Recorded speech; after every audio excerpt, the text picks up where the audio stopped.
নমস্কার সবাইকে। ইন্ডিয়ান মঙ্কস পেজে স্বামী শিষ্য সংবাদের আলোচনায় আজকে আপনাদেরকে স্বাগত। বেশ অনেক দিন পর আজকে স্বামী শিষ্য সংবাদ নিয়ে আলোচনা শুরু হচ্ছে, কারণ মাঝে বেশ লম্বা একটা গ্যাপের পরে আমি বুধবার দিন থেকে শুরু করেছিলাম আগের সপ্তাহে। প্রথমে যোগা বাশিষ্ঠ সান নিয়ে বুধবার আলোচনা হয়েছিল। শুক্রবার দিন থেকে একটা নতুন বিষয়, বেদান্ত সাধনা।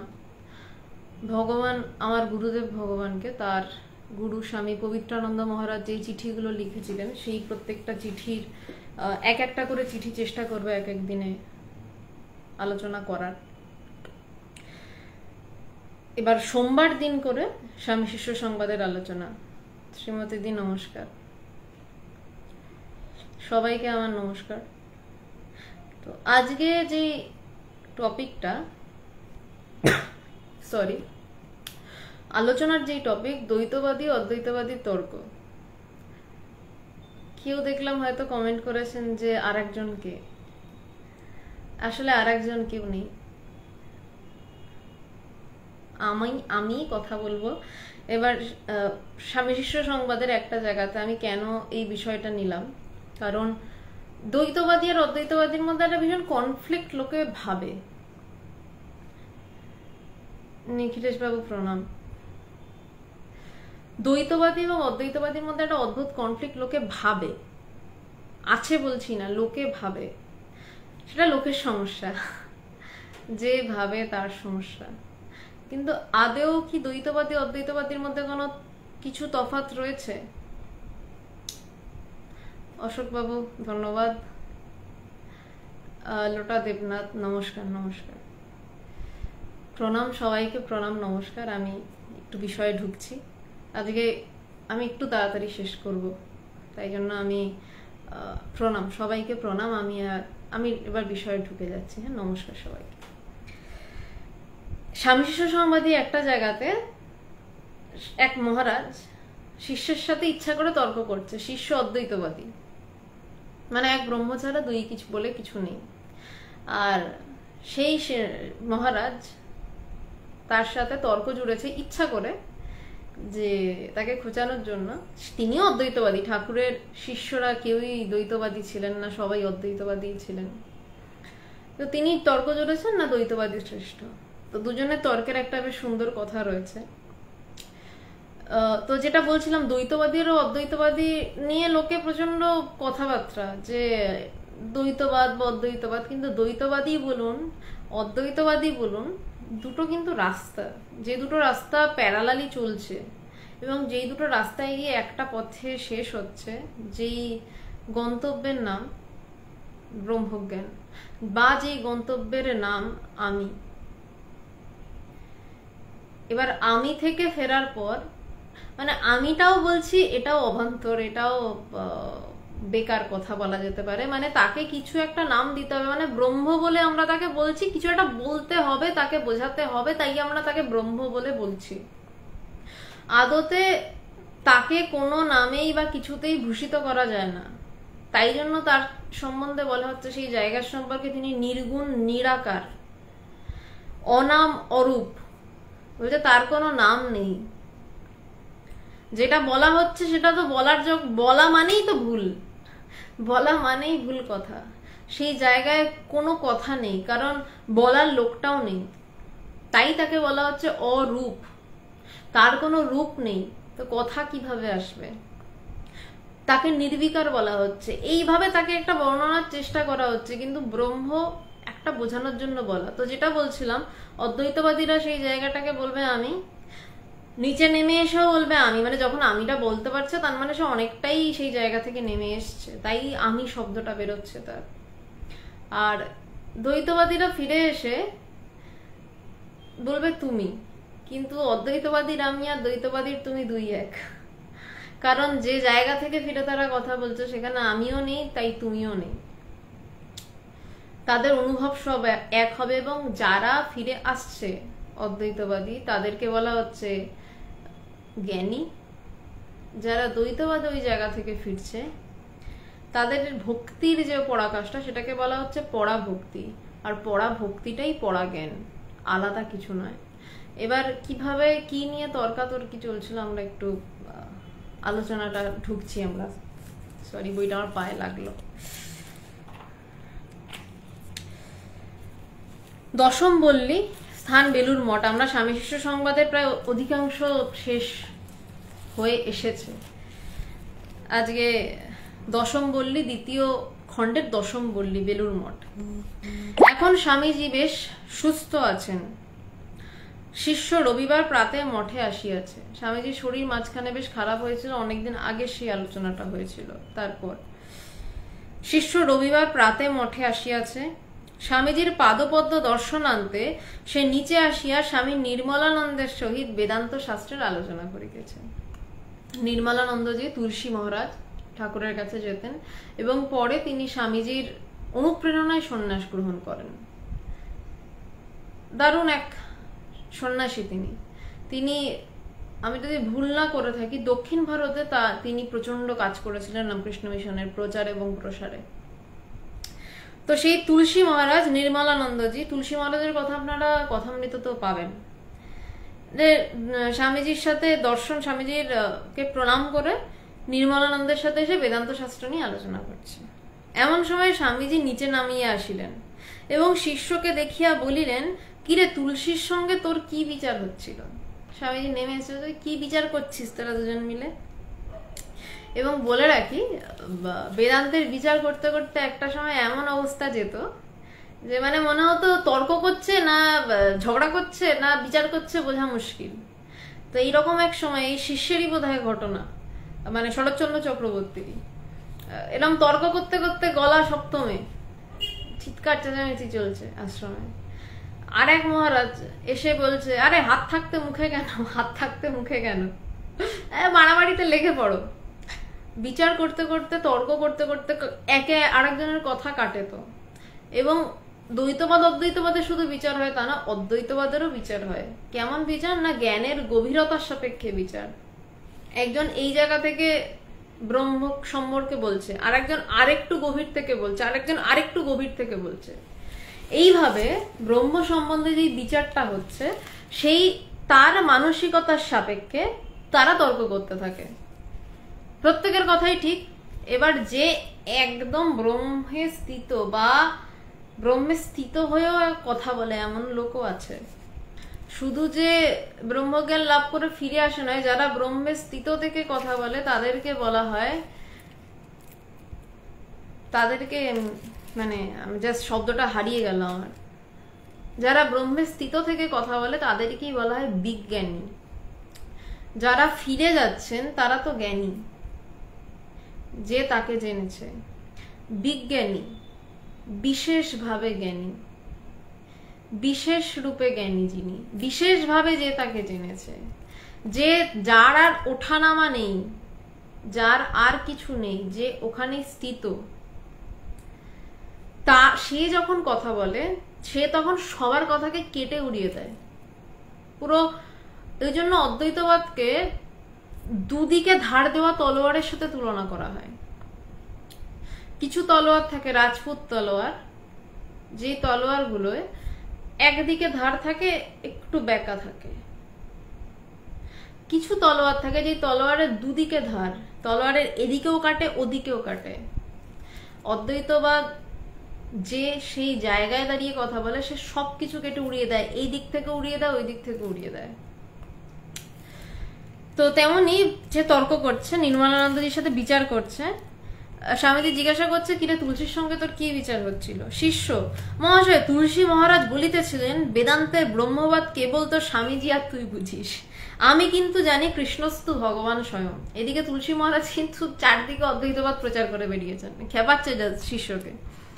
বলছে যে বেদান্তের ব্রহ্মবাদ মানে বেদান্তের যে ব্রহ্মকে বোধ করার বিষয়, বলছে সেটা কেবল তুই আর তোর স্বামীজি বুঝিস, আমরা কিন্তু জানি কৃষ্ণস্তু ভগবান স্বয়ং। আমরা কিন্তু জানি কৃষ্ণই ভগবান স্বয়ং। কৃষ্ণ মানে আমার থেকে আলাদা, তিনি স্বয়ং ভগবান, সুতরাং আমি তার দাস, এই ধরনের কিছু একটা বলতে চাইছিলেন। স্বামীজি তুই কি বললি? শিষ্যকে জিজ্ঞাসা করছে। শিষ্য, আমি বলিলাম এক আত্মাই সত্য, কৃষ্ণ ব্রহ্মজ্ঞ পুরুষ ছিলেন মাত্র। লোকে তো রেগে যাবে, বলছে যে আমি বলেছি কৃষ্ণ ব্রহ্মজ্ঞ পুরুষ ছিলেন, কৃষ্ণ ব্রহ্মজ্ঞ পুরুষ ছিলেন মাত্র। তুলসী মহারাজ ভিতরে বেদান্তবাদী, বাহিরে কিন্তু দ্বৈতবাদীর পক্ষ লইয়া তর্ক করেন। শিষ্য গল্পটা এবার বুঝতে পেরেছে। শিষ্য বলছে স্বামীজি কি বলছে যে আমি বলছি এক আত্মাই সত্য, আর এদিকে তুলসী মহারাজ বলছে কৃষ্ণ তো ভগবান স্বয়ং, কৃষ্ণই ভগবান। বলছে আমি বলছি যে কৃষ্ণ ব্রহ্মজ্ঞ পুরুষ ছিলেন মাত্র, তিনি ওই স্বয়ংটা আমি বুঝছি না। এটা শিষ্যের কথা। তুলসী মহারাজ ভিতরে বেদান্তবাদী, বাইরে কিন্তু দ্বৈতবাদীর পক্ষ লইয়া তর্ক করেন। ঈশ্বরকে ব্যক্তি বিশেষ বলিয়া কথা অবতারণা করিয়া ক্রমে বেদান্তবাদের ভিত্তি সুদৃঢ় প্রমাণিত করাই তার অভিপ্রায় বলিয়া মনে হয়। শিষ্য বলছে আমার মনে হচ্ছে উনি ভিতরে অদ্বৈতবাদী, কিন্তু ওনার কথা যেরকম যাচ্ছে, কিন্তু উনি বাইরে এরকম একটা একদম কাউকে ঈশ্বর খাড়া করে ভিতরে তিনি বেদান্তবাদের ভিত্তিটাই প্রস্তুত করতে চাইছেন। বলছে এটাই আমার মনে হচ্ছে, কিন্তু উনি আমায় বৈষ্ণব বলিলে আমি ওই কথা ভুলিয়া যাই এবং তাহার সহিত তর্কে লাগিয়া যাই। তাদের মধ্যে একটা অদ্ভুত ভালোবাসার সম্পর্ক ছিল, কেউ কাউকে ছোট করছে না। মানে নির্মলানন্দজি বলছি, নির্মল মহারাজ, তুলসী মহারাজ, নির্মলানন্দজি তুলসী মহারাজ, তিনি তো ঠাকুরের শিষ্য, ঠাকুরের কাছ থেকে তার সবকিছু। তিনি সন্ন্যাসীও তখন। আর এদিকে শিষ্য শরৎচন্দ্র চক্রবর্তী, সে কিন্তু নির্মলানন্দজির গুরু ভাইয়ের শিষ্য। পরম্পরাটা দেখুন, আর শ্রদ্ধা ভালোবাসাটা দেখুন। সে কিন্তু তার গুরু ভাইয়ের শিষ্য, তার কিন্তু তার সাথে এরকম ফচকিমি করার দরকার পড়ে না। সে একটা গম্ভীর লুক নিয়ে বসে থাকবে, তাকে এসে প্রণাম করবে, মাথায় হাত দিয়ে বলবে হ্যাঁ বাবা তুমি ভালো থেকো। এই ধরনেরই তো হওয়া উচিত বলে আমাদের সামনে চিত্রটা আসে, কিন্তু তা সে করছে না, কারণ তাদের মধ্যে ভালোবাসার বন্ধনটা ওরকম ছিল। সিনিয়র জুনিয়র ওরকম ভাবে ভাবছে না, তারা সবাই চেষ্টা করছে যে সবাই যাতে তার নিজের দিকে এগিয়ে যায়, নিজের পথে এগিয়ে যায়। তাই সে শিষ্যের সাথে ইচ্ছা করে ঝগড়া লাগিয়েছে, নিজের দিকে অদ্বৈতবাদীর ভিতরে। শিষ্যকে খেপাচ্ছে কি বলে, বলছে কিন্তু উনি আমাকে বৈষ্ণব বলিলে আমি ওই কথা ভুলিয়া যাই। শিষ্যকে বৈষ্ণব বলে খেপাচ্ছে, বলছে এবং তাহার সহিত তর্কে লাগিয়া যায়। স্বামীজি তুলসী তোকে ভালোবাসে কিনা তাই ওই রূপ বলে তোকে খেপায়, তুই চটবি কেন? তুইও বলবি আপনি শূন্যবাদী নাস্তিক। স্বামীজি বলছে তুলসী তোকে চটিয়ে দেয় খামোকা, তুই চটবি কেন তা বলে? তুইও বলবি আপনি শূন্যবাদী নাস্তিক। আপনি শূন্যবাদ একটা ব্যাপার আছে, এটা বৌদ্ধ, আজকে বুদ্ধ পূর্ণিমা যতদূর সম্ভব এখনো চলছে। শূন্যবাদটা নিয়ে যদি কখনো আলোচনা হয় তাহলে ওটা নিয়ে হয়তো আলোচনা হবে। মানে বৌদ্ধরা শূন্য তত্ত্ব, শূন্যবাদে বিশ্বাস করে, এবং শূন্যবাদটা সম্পর্কে পড়ে আমার যেটা মনে হয়েছে তারা ব্রহ্মজ্ঞানের কথাই বলছেন। এখানে ব্রহ্ম বলা হচ্ছে, ওরা শূন্য বলছেন, আমার সেটাই মনে হয়েছে। যাই হোক, বলছে যে আপনি শূন্যবাদী নাস্তিক। শিষ্য মহাশয় উপনিষদ দর্শনাদিতে, শিষ্য এটা স্বামীজিকে বলছে, উপনিষদ দর্শনাদিতে ঈশ্বর যে সর্বশক্তিমান ব্যক্তি বিশেষ একথা আছে কি? লোকে কিন্তু ঐরূপ ঈশ্বরে বিশ্বাসবান।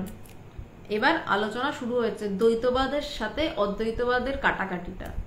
অ্যাকচুয়ালি নির্মলানন্দজির সাথে না, স্বামীজির সাথেই আসলে কথা কাটাকাটিটা শুরু হয়েছে। মানে দুই অদ্বৈতবাদী কিন্তু দ্বৈতবাদকে নিজেরা খণ্ডন করছেন। শিষ্য খুব সুন্দর কথা বলেছে, বলছে লোকে বেশিরভাগ যারা, তারা কিন্তু ওই রকম একজন ঈশ্বরেই বিশ্বাস করে যে সেই ঈশ্বর তাদের সবকিছু করে দেবে, বাইরের একটা ঈশ্বর। তাই বলছেন যে উপনিষদ দর্শনাদিতে ঈশ্বর যে সর্বশক্তিমান ব্যক্তি বিশেষ, বলছে সর্বশক্তিমান, সে যে আর অন্য কারো শক্তি নেই, সেই সর্বশক্তিমান। এ কথা কি আছে? স্বামীজি সর্বেশ্বর কখনো ব্যক্তি বিশেষ হতে পারেন না। জীব হচ্ছে বেষ্টি, আর সকল জীবের সমষ্টি হচ্ছে ঈশ্বর। বলছে জীব বেষ্টি, একটা অংশ, এবং সকল জীবকে একত্র করলে যে তার সমষ্টি হচ্ছেন ঈশ্বর।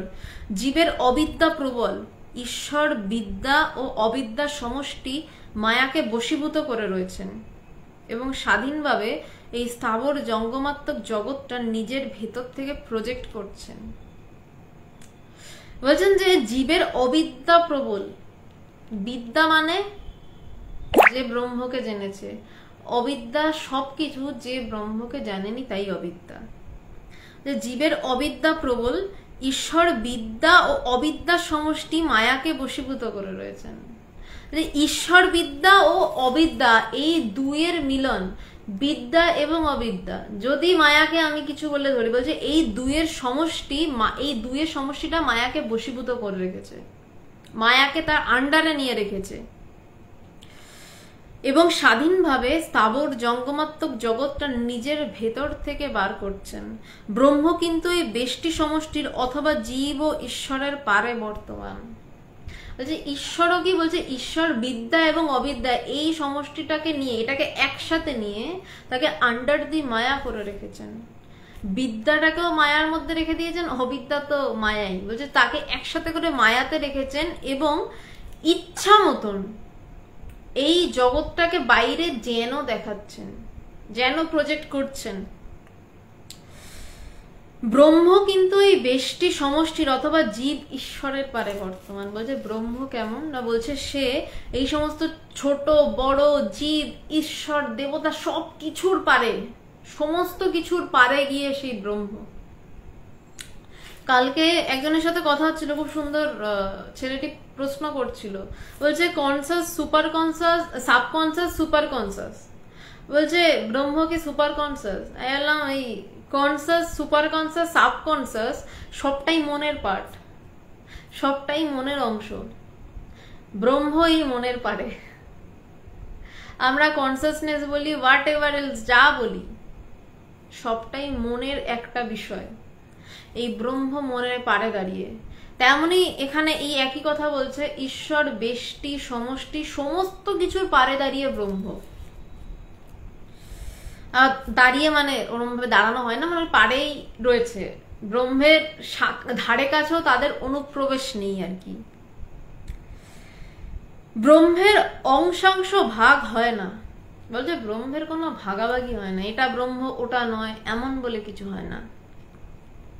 বোঝবার জন্য তার ত্রিপাদ চতুষ্পাদ ইত্যাদি কল্পনা করা হয়েছে মাত্র। বলা হয় যে তৃতীয় পাদ এবং চতুর্থ পাদ হচ্ছেন তিনি। বলছে বোঝার জন্য, এই যে ব্রহ্ম শব্দটাও সেটাও বোঝার জন্য, অন্য কোনো কিছু নয়।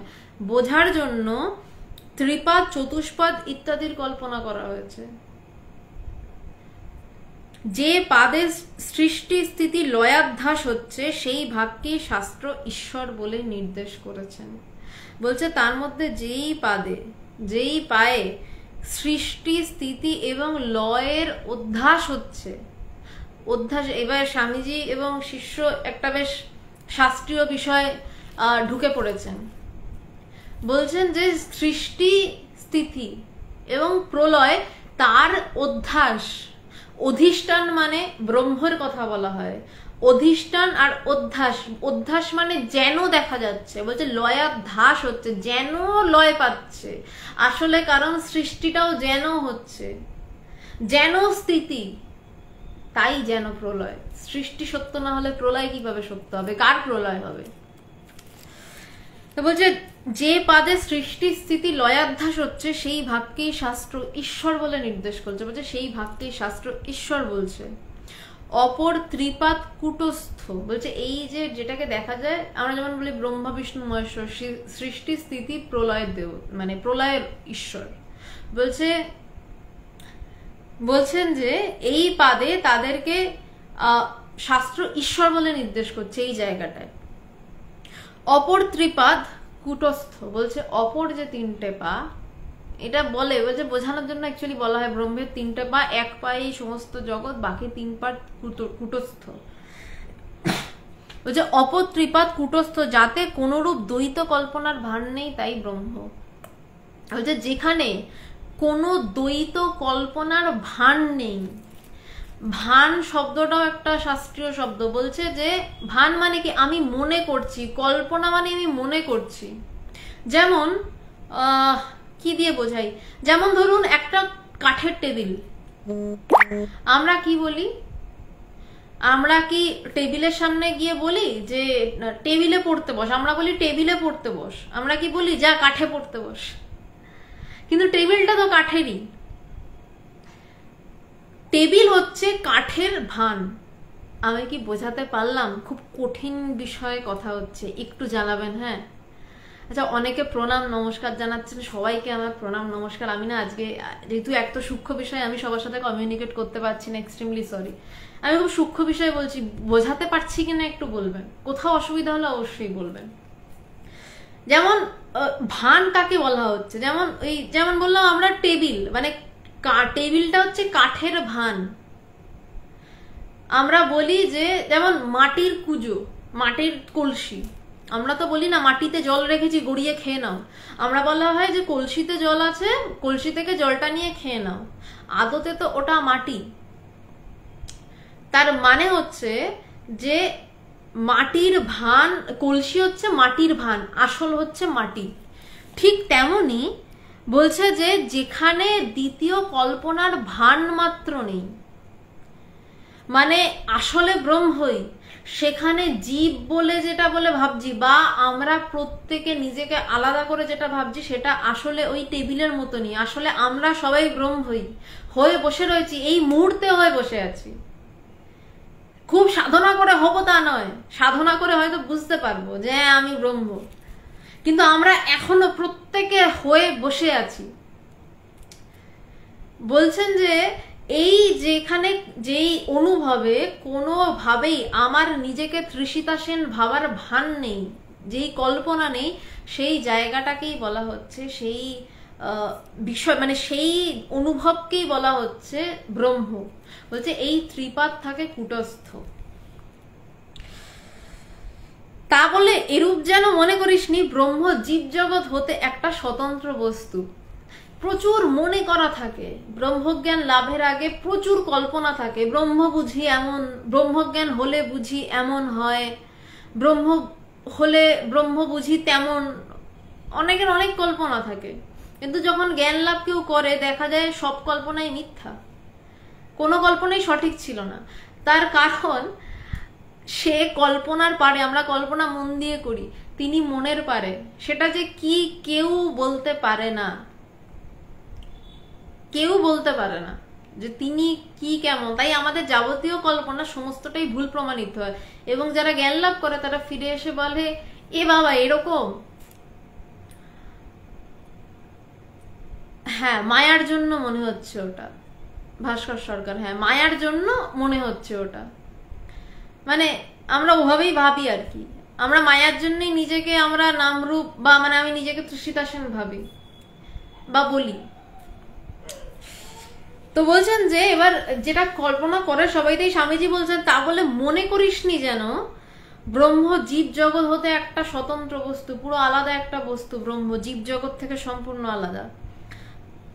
তিনি আলাদা নন, আবার তিনি সবকিছুর মধ্যে, মানে জীব জগৎও নন, তিনি একাকার, তিনি যা তিনি তাই, তাকে কিছু দিয়ে ব্যাখ্যা করা বড় মুশকিল।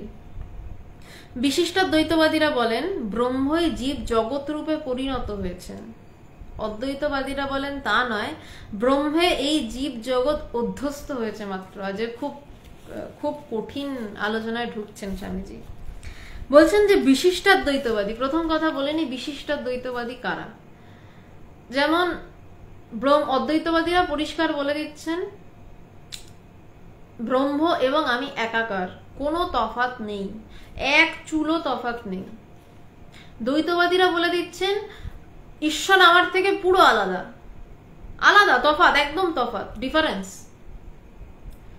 বিশিষ্টাদ্বৈতবাদীরা বলছেন আমি ঈশ্বরের অংশ, আমি ঈশ্বরের একটা আঙুল হতে পারি, আমি ঈশ্বরের একটা হাত হতে পারি, আমি ঈশ্বরের একটা পা হতে পারি, কিন্তু আমি ঈশ্বরের অংশ, কিন্তু আমি ঈশ্বর নই। এর নাম বিশিষ্টাদ্বৈতবাদ। তো বলছেন যে বিশিষ্টাদ্বৈতবাদীরা বলছেন, এক মিনিট আমি জায়গাটা হারিয়ে ফেললাম, হ্যাঁ, বিশিষ্টাদ্বৈতবাদীরা বলছেন ব্রহ্মই জীব জগৎ রূপে পরিণত হয়েছেন, কারণ তারা অংশ বলে মনে করছেন। বলছে ব্রহ্মই এই জীব জগৎ হয়েছেন, যে তিনি চতুর্বিংশতি তত্ত্ব হয়েছেন। ঠাকুর বলছেন এক জায়গায়, ঠাকুরের তখন যে মনের অবস্থা ঠাকুর সেটা বলছেন তিনি চতুর্বিংশতি তত্ত্ব হয়েছে। স্বামীজি এখানে বলছেন যে বিশিষ্টাদ্বৈতবাদীরা বলছেন যে ব্রহ্মই জীব জগৎ রূপে পরিণত হয়েছে, সুতরাং চারদিকে যা দেখছো সবই তিনি, তো সবাইকে সেই জ্ঞান করো। করতে করতে একটা সময় মানে মানে জ্ঞানই উড়ে যায় আসলে। যাই হোক, বলছেন অদ্বৈতবাদীরা বলছেন তা নয়, ব্রহ্মে এই জীব জগৎ অধ্যস্ত হয়েছে মাত্র। শ্রীমতীদি মাথার উপর থেকে বেরিয়ে যাচ্ছে, হ্যাঁ একটু কঠিন আছে। আচ্ছা, আমি আর একটু সহজ করে বলার চেষ্টা করছি। বিশিষ্টাদ্বৈতবাদী মানে হচ্ছে, আমি আবার প্রথম থেকে বলছি, অসুবিধা হলে বলো। দ্বৈতবাদ মানে আমি একটা প্রথমে গল্প বলছি হনুমানজির, তারপর আমি এই বিশিষ্টাদ্বৈতবাদ, অদ্বৈতবাদ, দ্বৈতবাদ এই তিনটে ব্যাখ্যা করছি, তারপর এটাতে ঢুকছি। হনুমানজি যখন রামের কাছে গেছেন একটা সময়, হনুমান তো প্রবল অদ্বৈতবাদী এবং ভীষণ জ্ঞানী, কিন্তু তিনি ভক্তও বটে। তিনি রামকে বলছেন যে যখন দেহ বুদ্ধি থাকে তখন কখনো দেখি তুমি ঈশ্বর আর আমি তোমার দাস। এটা দ্বৈতবাদ, পুরো আলাদা করে দিল, তুমি ঈশ্বর আমি তোমার দাস। এরপর বিশিষ্টাদ্বৈতবাদ। বিশিষ্টাদ্বৈতবাদ কেমন না, হনুমান বলছে আবার কখনো আমি দেখি, এটা মনেরই এক এক অবস্থা, হনুমানজিরই কিন্তু বিভিন্ন অবস্থা মনের। বলছে যখন কখনো আমি দেখি তুমি প্রভু আমি তোমার দাস, বা তুমি ঈশ্বর আমি তোমার দাস, পুরো দুটো ডিফারেন্ট, তফাৎ, দুটোর পার্থক্য আছে। কখনো বলছেন যে আমি দেখি তুমি ঈশ্বর আমি তোমার অংশ, এই ধরুন এই আঙুলটা এবং এই নখটা হয়তো ভক্ত, মনের এমন অবস্থা হয় যখন শরীর বুদ্ধিটাকে বলছে তুমি ঈশ্বর আমি তোমার অংশ, আমি তোমার থেকে আলাদা নেই, আমার এই নখটা এই আঙুলটা থেকে আলাদা নয়, এই নখটা কিন্তু আঙুলেরই অংশ, আমি তোমার অংশ। বলছে যখন দেহ বুদ্ধি থাকে না তখন দেখি তুমি আমি তুমি, তখন আঙুলও নেই নখও নেই। বলছে তখন শরীরও নেই অংশও নেই, তখন তুমিও নেই আমিও নেই, বা আমিও নেই তুমিও নেই। এই হচ্ছে অদ্বৈতবাদ। এবার স্বামীজি বলছেন, এই অবধি বোঝা গেল কি শ্রীমতীদি? একটু জানিও, এটা সত্যি একটু কঠিন বিষয় ঢোকা হচ্ছে আর কি। স্বামীজি বলছেন যে বিশিষ্টাদ্বৈতবাদী যারা, তাদের কাছে এই ব্রহ্মই, তারা যে মানে অদ্বৈতবাদীরা যে ব্রহ্মের কথা বলছে মানে সেই ব্রহ্মই সমস্ত জীব জগৎ হয়েছে, আমি তুমি সব কিছু সেই ব্রহ্মই হয়েছে, অন্য কিছু নয়। চারদিকে তারা ব্রহ্মকেই দেখছেন এবং নিজেকেও সেই ব্রহ্মের অংশ বলে মনে করছেন। বলছে এইটা বিশিষ্টাদ্বৈতবাদীরা বলছেন। সমাধি থেকে নেমে এসে যার যেরকম অবস্থা, যে যেভাবে জ্ঞান লাভ করেছে, যে যেভাবে তাকে বুঝেছে, যেমন ভগবান একটা খুব সুন্দর উদাহরণ দিয়েছিলেন একবার, আমরা বসে আছি, এটা দারুণ বেদান্তের কথা বলতে বলতে বলেছিলেন যে যদি সূর্যের ফটো তুলতে তুলতে যাস, তাহলে যদি একই ক্যামেরায় তুই নিজেই ফটো তুলতে তুলতে সূর্যের দিকে যাচ্ছিস, আকাশের দিকে উঠছিস, প্রত্যেকটা ফটো আলাদা আসবে। যেই ফটোটা সূর্যের যত কাছে সেই ফটোটা আলাদা, যেই ফটোটা সূর্যের থেকে যত দূরে সেই ফটোটা তত আলাদা, কিন্তু সবকটাই কিন্তু সূর্যের ফটো। সুতরাং বিশিষ্টাদ্বৈতবাদী যেভাবে ব্রহ্মের ব্যাখ্যা করছে সেটাও তিনি, অদ্বৈতবাদী যেভাবে ব্রহ্মের কথা বলছে সূর্যের একদম কাছের ফটো, সেটাও তিনি। কিন্তু কেউ মানে ধরুন এই জায়গাটায় ব্রহ্ম বা সূর্য, কেউ এই জায়গা থেকে তার ব্যাখ্যা করছে, কেউ এই জায়গা থেকে তার ব্যাখ্যা করছে, কেউ কাছ থেকে ব্যাখ্যা, কেউ দূর থেকে ব্যাখ্যা। এইখানেই তফাৎ, এইখানেই সমস্ত মতবাদ সমস্ত আলাদা। তো এরপর বলছেন যে বিশিষ্ট দ্বৈতবাদীদের ক্ষেত্রে শ্রীমতীদি এই অবধি বোঝা গেছে কি? আচ্ছা, বুঝতে পেরেছো, থ্যাংক ইউ। অদ্বৈতবাদীরা বলছেন যে তা নয়, ব্রহ্মে এই জীব জগৎ অধ্যস্ত হয়েছে মাত্র। এবার অদ্বৈতবাদীরা কি বলছে? তারা তো অংশও মানবে না, আলাদাও মানবে না। তারা বলছেন যে ব্রহ্মে এই জীব জগৎ অধ্যস্ত হয়েছে মাত্র। প্রথমে কি বললাম? অধিষ্ঠান মানে ব্রহ্ম, সেই সত্যকের কথা বলা হচ্ছে, সে হচ্ছে অধিষ্ঠান ব্রহ্ম, এবং বাকি সমস্ত কিছু বলছে এই জীব জগৎ যেন একটা আপাত প্রজেকশন, একটা আপাত দেখা যাচ্ছে। যেন আমাদের সাপোজ ধরুন সিনেমা দেখতে যাই আমরা, পর্দাটা থাকে সাদা, তার উপর ছায়াছবির প্রদর্শনী হয়, আলোর খেলা হয়, আমরা কি ওটাকে আলোর খেলা বলি? আমরা দেখি সত্যি ঘোড়া দৌড়াচ্ছে, সত্যি কেউ এসে কাঁদছে, অপু দুর্গা ট্রেন দেখতে ছুটছে, আমরা কি তখন বলি পর্দা দেখছি? আমরা বলি না অপু দুর্গা ছুটছে দেখ ট্রেন দেখতে ছুটছে। আসল হচ্ছে অধিষ্ঠান হচ্ছে এই পর্দাটা, যেটাকে ব্রহ্ম বলছে। আর যার উপরে আলো পড়ছে, যখন পথের পাঁচালী দেখা যাচ্ছে, এখন যেহেতু চারদিকে পথের পাঁচালীর পথের পদাবলী, এই অপরাজিত সিনেমাটা নিয়ে চর্চা চলছে, ওই উদাহরণটাই মাথায় এলো প্রথমে। যখন পথের পাঁচালী চলছে স্ক্রিনটার উপরে, আবার 1 ঘন্টা পরে তো সেই সিনেমার উপরেই KGF 2 চলছে, সাউথ ইন্ডিয়ান একটা মুভি। তো পিছনের পর্দাটার বদল হচ্ছে না, পর্দাটা অধিষ্ঠান, ওটাই সত্য, তার উপরে বিভিন্ন প্রজেকশন হচ্ছে। ওই যে প্রজেকশনগুলো, ওই সিনেমাগুলোকে অধ্যস্ত বলা হচ্ছে। তেমনি অদ্বৈতবাদীরা বলছেন ব্রহ্ম অধিষ্ঠান এবং তার উপরে যা জীব জগৎ দেখা যাচ্ছে তা অধ্যস্ত, তা যেন প্রজেক্টেড হয়েছে, যেন দেখা যাচ্ছে। মানে আপনারা আমাকে কথা বলতে যেন দেখছেন, কিছু করার নেই, সত্য এটাই। যদি এই মুহূর্তে যারা দেখছেন আপনারা যদি ঘুমিয়ে পড়েন গভীর ঘুমে, সেখানে আপনাদের কাছে কিচ্ছু নেই, আবার স্বপ্ন অবস্থায় এসে যদি সুন্দরবনের বাগতারা করে, তাহলে ওই বাঘের ভয়ে সবাই গলদঘর্ম হয়ে যাবেন। আবার উঠে হয়তো আমাকে কথা বলতে দেখছেন, তাহলে কোনটা সত্য? আমি কথা বলছি তা সত্য? স্বপ্নে বাঘের ভয়ে ছুটছিলেন, বন্দুক খুঁজছিলেন বাঘ মারবেন বলে, সেটা সত্য? নাকি গভীর ঘুমে যেখানে কিছুই ছিল না সেটা সত্য? ভাবতে গেলে সবটাই গুলিয়ে যায় এবং সবটাই উড়ে যায়। আসলে অদ্বৈতবাদ উড়ে যাওয়ার বিষয়, সবটাই সরে যায়, ওই স্ক্রিনটাই শুধু পড়ে থাকে। পথের পাঁচালীও চলে যায়, অপরাজিতও চলে ওর উপর দিয়ে KGF 2ও চলে, RRRও চলে, সব চলে। এই ভিতরের সেই ব্রহ্মের উপর দিয়ে সব ঘুরতে থাকে, ওর উপর দিয়ে যেন ঘুরতে থাকে বলার থেকেও বলার কথা, যেন ঘুরতে থাকে। বলছে কিন্তু বস্তুত ওতে ব্রহ্মের কোনরূপ পরিণাম হয়নি। বলছে তাতে ব্রহ্মের কিন্তু কোনরূপ পরিণাম হয়নি, ওই পর্দাটার কিন্তু কোনো পরিণাম হয়নি, তার উপরে যা খুশি চলতে থাক, কোনো পরিণাম হয়নি। অদ্বৈতবাদী বলেন নামরূপ নিয়ে জগৎ, যতক্ষণ নামরূপ আছে ততক্ষণই জগৎ আছে। বলছেন যে অদ্বৈতবাদী বলছেন নাম আর রূপ নিয়েই জগৎ। আমাদের জগৎ মানে কি? মানে আমরা একটা স্ট্রাকচার ভেবে নিলাম, মানে তৃষিতা সেন, আমি আমার কথাই বলছি, তৃষিতা সেন বলে আমার কোনো বন্ধু ভাববে, একটা হাওয়া তো তার সামনে আসবে না, তার সামনে আসবে একটা মেয়ে, প্রথম আসবে মেয়ে, তারপর তাকে এরকম দেখতে, ঝট করে একটা স্ট্রাকচার চলে এলো, একটা নামের সাথে একটা স্ট্রাকচার চলে এলো, তবে আমরা তাকে চিনতে পারলাম। আচ্ছা, এই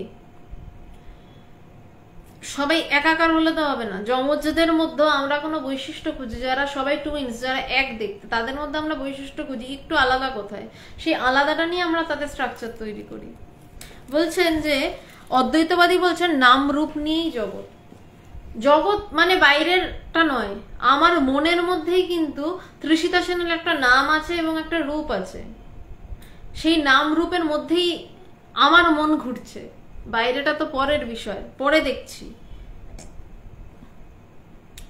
ধ্যান ধারণা বলে যখন নাম রূপের বিলয় হয়ে যায় তখন এক ব্রহ্মই থাকেন। বলছেন ধ্যান ধারণা করতে করতে, সাধনা করতে করতে সেই নাম রূপের যখন বিলয় হয়ে যায়, যখন সেই নাম রূপ আর থাকে না, তখন এক ব্রহ্মই থাকেন, তখন শুধু সেই পর্দাই থাকে। মানে ধ্যান ধারণা করা মানে কি? ধ্যান ধারণা করা মানে ওই সিনেমাগুলোকে ওড়ানো, শুধু পর্দাটাকেই দেখতে পাওয়ার নামই ব্রহ্মজ্ঞান, শুধু সেই তাকে দেখতে পাওয়ার নামই ব্রহ্মজ্ঞান। বাকি আমরা তো বলি জগৎ বাইরে, একটু চোখ বুঝে যদি ভিতরে তাকান দেখবেন বাইরের জগৎ কোথায়, ভিতরে প্রত্যেক মুহূর্তে জগৎ তৈরি হচ্ছে, এটা সেটা, এটা করব সেটা করব, এইখানে ওই হয়েছিল, ওখানে সেই হয়েছিল। এই ভিতরের জগৎ যখন উড়ে যায়, বাইরের জগৎ প্রথমে উড়লো যেটাকে দেখছি, তারপর ভিতরের জগৎ, মানে বাইরের জগৎ মানে কি? আমার চোখ আছে তাই দেখছি, অন্ধ থাকলে ওই জগৎ আমার কাছে থাকতো না। চাঁদ আমার কাছে কালোও হতে পারতো, সাদা গায়ে ছোপ ছোপ হতো না, চোখ আছে তাই ওরকম দেখছি। আবার চাঁদে দাঁড়িয়ে যারা চাঁদকে দেখছে তাদের কাছে চাঁদের মাটি টাটির ব্যাপার আলাদা, একটা লাদাখের মতন নাকি বলছে চাঁদ, পাহাড় টাহাড় সব রুক্ষ রুক্ষ পাহাড়। তো আমি যেভাবে দেখছি বলছে প্রথমে এই পঞ্চেন্দ্রিয় গ্রাহ্য জগৎটাকে দেখা বন্ধ করে চোখ বুঝলাম, তারপর ভিতরে জগৎটাকে দেখা শুরু হলো, এই সারাক্ষণ ফুটছে, এখানে এই হচ্ছে, ওখানে সেই হচ্ছে, ওখানে তাই হচ্ছে। সেটাও যখন বন্ধ হলো, ওইটার নামই সাধনা, ওটা সরানোর নামই সাধনা। তারপরে সাদা পর্দা দেখতে পাওয়া যায়। ধ্যান ধারণায় নামরূপের আবরণটা দূর হয়ে ওই ভাবটা প্রত্যক্ষ হয় মাত্র, জীবের স্বরূপই হচ্ছেন ব্রহ্ম। না, আমি একটা লাইন স্কিপ করলাম।